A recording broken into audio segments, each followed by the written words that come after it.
SOP Trading menggunakan Renegade AI Sentiment. Dalam video ini, saya akan terangkan bagaimana cara menggunakan SOP Trading menggunakan AI Sentiment yang sesuai untuk swing trader dan trader yang ingin mengenal pasti arah market untuk jangka sederhana hingga jangka panjang. Langkah pertama, meneliti data dan market sentiment, bullish or bearish outlook serta risk dan uncertainties. Pastikan anda membaca dengan teliti semua analisis yang disediakan oleh Renegade. Ini termasuk berita semasa pasaran global, faktor-faktor utama yang mempengaruhi pergerakan harga, serta risiko dan peringatan penting berkaitan keadaan pasaran semasa.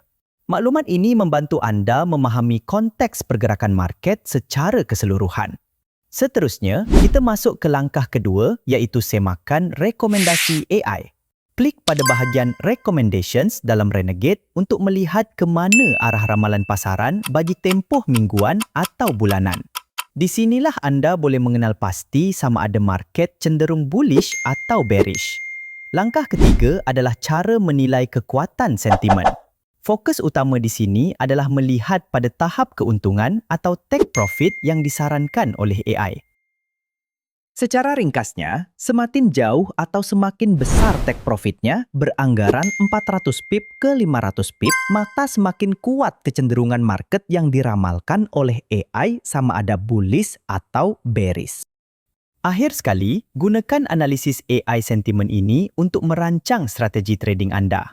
Jika sentimen bullish kelihatan kuat, cari peluang entry buy menggunakan strategi swing trading.